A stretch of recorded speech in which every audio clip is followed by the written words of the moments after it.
Monitor చేయడం చేయాలి. Water leakage కానీ గ్యాస్ లీకేజ్ కానీ ఏదైనా కూడా మన ఫోన్కి మెసేజ్ వచ్చేలాగా ఒక యాప్ని మనం డెవలప్ చేస్తాం. అప్పుడు మనం దాని గురించి ఎక్కువ అవేర్నెస్ తీసుకురావడం వల్ల మన గ్రాఫ్ రేట్ అనేది 2030 కల్లా మనం ప్రాపర్గా అవేర్నెస్ తీసుకొస్తే అలా ఉంటుంది. మన ఇండియాలో కూడా చాలా వరకు గ్యాస్ యాక్సిడెంట్ అంటే ఫైర్ గ్యాస్ లీక్ అవ్వడం కానీ ఫైర్ వల్ల కానీ చాలా వరకు చనిపోవడం కానీ కూడా మనం రెడ్యూస్ చేయొచ్చు. ఇప్పుడు ఫ్యూచర్స్ అనేది మనం అక్కడ ఎక్కడెక్కడ ఇన్స్టాల్ చేస్తామంటే ఇప్పుడు మనం లివింగ్ ఏరియాలో కానీ ఎలాంటి వాటిలో లివింగ్ ఏరియా బెడ్రూమ్ కానీ ఇలాంటి వాటిలో మనం సెన్సార్స్ యూజ్ చేస్తాం.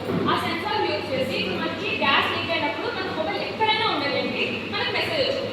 అలా అది ఎలా అంటే ఇప్పుడు ఒక నోటిఫికేషన్ వచ్చింది, అది మనం ఒక వర్క్లో ఉండి చూసుకోకపోవచ్చు. అప్పుడు 30 to 60 సెకండ్స్ లోపు మనకి అలారం వచ్చింది, మనం దానికి రియాక్ట్ అవ్వకపోయినా కూడా. అప్పుడు మనం ఎక్కడైనా కూడా అంటే రెడ్యూస్ చేస్తాం ఆ ప్రాబ్లమ్ని. సో ఇంట్లో ఓవరాల్గా ఫస్ట్ స్టెప్ ఏంటంటే మనం యాప్ ఇన్స్టాల్ చేసుకున్నప్పుడు మనం సెన్సార్ ఫిక్స్ చేసిన తర్వాత ఫస్ట్ స్టెప్ ఏంటంటే మనకు నోటిఫికేషన్ వచ్చింది. ఆ నోటిఫికేషన్ మనం చూసుకొని దానికి రియాక్ట్ అయ్యడం ఓకే. ఒకవేళ మనం చూసుకోలేదు ఏదైనా వర్క్లో ఉన్నామంటే సెకండ్ స్టెప్ వచ్చేసి మనకి 30 to 60 సెకండ్స్ ఆ మెసేజ్ ఎవరు మనం పట్టించుకోకుండా రియాక్ట్ అవ్వకుండా ఉంటే అలారం ఆటోమేటిక్గా అలారం వచ్చింది.